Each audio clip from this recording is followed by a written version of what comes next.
प्रेम का ये स्वरूप होता है कि जब प्रेमी सामने होता है तो हम अनजान बन जाते हैं, जानते हुए भी। ऐसे ही ठाकुर जी ने व्रज में आकर के क्या किया, बोले चार्थे स्वविज्ञ स्वराट, सब अर्थों में विज्ञ हैं लेकिन अनविज्ञ की भांति लीला कर रहे हैं। कैसी अनविज्ञता, सुनो। दहली लांघी ना जाए मुंह पे, दहली लांघी ना जाए। ठाकुर जी रो रहे हैं, यशोदा मैया के सामने जाके रो रहे हैं। मैया बोली लाला का भयो? बोले मैया ये दहली है ना जे बड़ी बेकार है। बोले क्यों? नंद बाबा ते लंघवाइले, दाऊ दादा ते लंग। आप लोग समझ रहे हैं दहली किसको कहते हैं? क्या कहें उसको, चौखट। घर में चौखट होती है ना, अब आजकल तो नहीं होती है, पुराने घरों में जाओ, मंदिरों में जाओ, यहाँ पे दक्षिण में मंदिरों में जाओ, कितनी ऊंची ऊंची चौखट होती हैं। लोग बाग उन पर चढ़ते भी नहीं है, उनको लांग करके जाते हैं। अब इसके पीछे भी कोई प्रथा तो है ही है, क्योंकि जब कहीं प्रवेश होता है ना तो देवी देवताओं को चौखट पे ही पूजन किया जाता है, इसलिए वो पवित्र मानी जाती है, इसलिए कई लोग उसको लांगते हैं, उस पर चढ़ते नहीं है। तो ठाकुर जी शिकायत कर रहे हैं मैया ते, बोले नंद बाबा ते लंगवाए अपने यहाँ पे, यशोदा मैया तुम ते लंगवाए, दाऊ दादा लांग जाए आकू, और कहां तक कहूं, गैया बछिया बछड़ा सबरे लांग जाए आकू, और जैसे ही मैं जाऊं जे ऊंची है जाए, मोते ना लांगी जाए।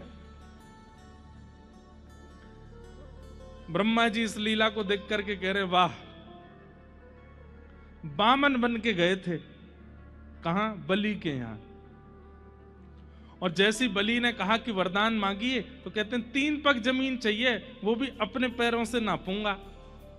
और जैसे 3 पग जमीन का वरदान देते हैं तो बोले इतने विराट हो गए, 3 लोकों को 2 पैर के बीच में नाप लिया ठाकुर जी ने। पहला चरण पृथ्वी लोक पर है और दूसरा चरण ठाकुर जी का स्वर्ग लोक में है, और सब पार करके वैकुंठ तक पहुंच गया। मतलब एक बार पैर लंबे करवे में जो 3 लोक नाप लेते हैं, वो यहां यूं कह रहे हैं कि मुंह पे दहली लांगी ना जाए। क्यों? प्रेम।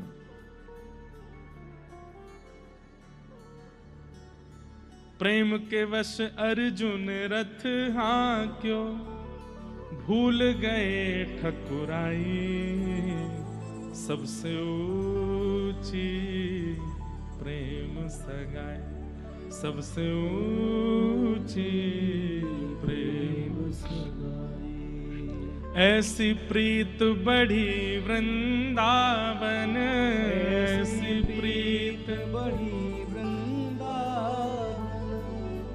गोपी संग रास रचाई, सबसे ऊंची प्रेम सगाई, सबसे ऊंची प्रेम।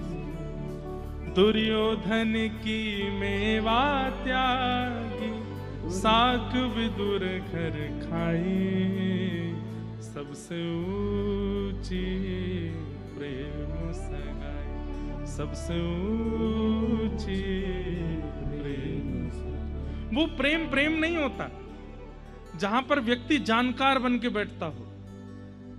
प्रेम में तो व्यक्ति अनजान बन के बैठता है कि नहीं मुझे तो कुछ पता ही नहीं है, मैं तो कुछ जानता ही नहीं हूं। जो सर्वगुण संपन्न होकर के प्रेम में प्रस्तुत होता है वो प्रेमी नहीं है।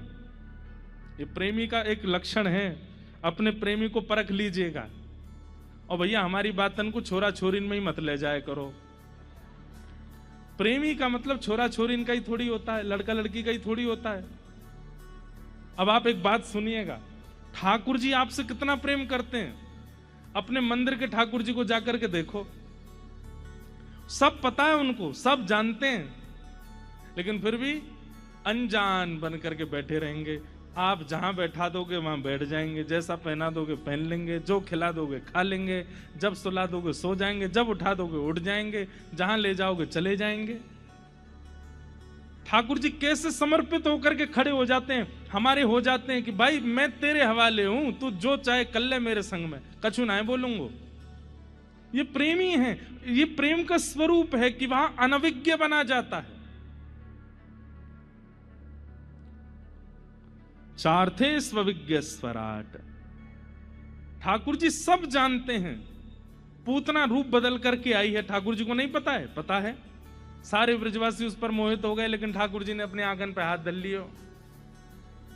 क्यों हाथ धर लियो? क्योंकि जानते हैं कि कुरूपणी रूप बदल करके आई है, लेकिन सबको कैसा दिखाते हैं कि मोह तो कुछ पता ही ना है। चार्थे स्वविज्ञ स्वराट। और स्वराट का मतलब है अपने प्रकाश से प्रकाशित हैं। गोपियां अंधेरे में रख देती हैं मटकियों को, बोले लाला अंधेरे से डर लगे, अंधेरे में ना जाएगो। लेकिन ठाकुर जी अंधेरे में भी जाके माखन चोरी कर लेते हैं। तो यशोदा मैया कहें, अरे लाला एक बात बता, आपको ब्रजभाषा समझ में आ रही है सबको? गोपियां अंधेरे में धर देती हैं मटकी, लेकिन ठाकुर जी फिर भी चोरी कर लेते हैं। तो यशोदा मैया कहें, अरे लाला न्यों बता, रात में तो कुछ सुबाते समय में दियो बुझाए तुम तो रोन लगे, मैया अंधेरो हैगो, मुकु हुआ खा जाएगो, डर लग रहा दियो जराए दे। और ये गोपी अंधेरे में मटकी धर दें, तू कहां से जाए कि चुराए ले? तो को कैसे दिख जाए और तुम वहां हुआ ना मिले? तब ठाकुर जी मैया के सामने क्या कहते हैं, मैया जो तेने पद्मराग के कंगन मुंह को पहना रखे हैं ना, बोले हाँ, इनमें ते अद्भुत प्रकाश निकसे, जैसे ही मैं अंधेरे में जाऊं तो इनमें ते प्रकाश निकलने लगे, बातें मैं मटकी ढूंढ के खाए लाऊं। अब ये तो ठाकुर जी बहाना बना रहे हैं, पर वास्तविकता क्या है? वो स्वयं स्वराट है। श्री कृष्ण करणामृत एक ग्रंथ है विल्व मंगल जी का। विल्व मंगल जी उस कृष्ण करणामृत ग्रंथ में एक श्लोक में कहते हैं, ठाकुर जी जितनी घने सघन वन में जाते हैं, प्रकाश से जितने घने वन में चले जाते हैं जहां सूर्य का प्रकाश जाता भी नहीं हो, उतने ठाकुर जी सुंदर लगने लगते हैं। इसलिए किशोरी जी ठाकुर जी को निकुंज में ही रखती हैं। कभी भी आपने ये नहीं सुना होगा धूप बिहारी कौन से बिहारी है? कुंज बिहारी, निकुंज बिहारी। ठाकुर जी जितने सघन वन में प्रवेश करते हैं, जितने घने जंगल में प्रवेश करते जाते हैं, किशोरी जी कहते हैं जितने घने जंगल में श्री कृष्ण प्रवेश करते हैं उतने सुंदर होते चले जाते हैं। क्यों? क्योंकि फिर सूर्य के प्रकाश से उनका रूप नहीं दिख रहा है, वो अपने प्रकाश से दिखते हैं। स्वराट। कृष्ण करणामृत में श्री विल्व मंगल जी कहते हैं, ठाकुर जी का वर्ण काला नहीं है, ठाकुर जी काले नहीं है। ठाकुर जी का वर्ण कैसा है? बोले नील मणि के जैसा है। और मणि सूर्य में प्रकाशित नहीं होती, मणि अंधेरे में ही प्रकाशित होती है। इसलिए आपके दक्षिण भारत में मंदिरों में ठाकुर जी के दर्शन जो है दिया में ही होते हैं। कभी जाइए त्रिवेंद्रम या किसी भी मंदिर में चले जाओ, सब जगह वही है, दियान में ही हूं मैं। अरे तिरुपति देखो, तिरुपति जी में तो कितने भीतर होते हैं ठाकुर जी, वो दिया में ही दिख रहे होते हैं। और दिया से दिख तो रहे, लेकिन वास्तविकता यह है कि वो उनके स्वयं के प्रकाश में दर्शन होता है। लगता है कि हाँ साक्षात ठाकुर जी। हमारे बिहारी जी वृंदावन में आज भी दिया में ही विराजते हैं। जब बंगला बनता है तो बाहर आते हैं तो लाइट वाइट में दर्शन हो जाते हैं, नहीं तो गर्भगृह में बिहारी जी आज भी दिया ही जलता है, वहां पे लाइट नहीं है। कितने मंदिर ऐसे हैं हमारे वृंदावन में, आज भी वहां पर दिया में ही ठाकुर जी के दर्शन होते हैं। क्यों? क्योंकि ठाकुर जी का जो स्वरूप है वो जितने घनघोर अंधेरे में जाते हैं उतने ज्यादा प्रकाशित होते चले जाते हैं। स्वराट। तेने ब्रह्म हृदय आदि कवये मुह्यन्ति यत्सूरय।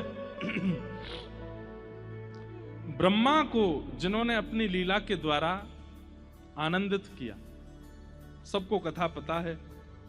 ब्रह्मा जी जब सखाओं का हरण करके चले गए तो ठाकुर जी ने फिर ब्रह्मा जी के मोह को दूर किया।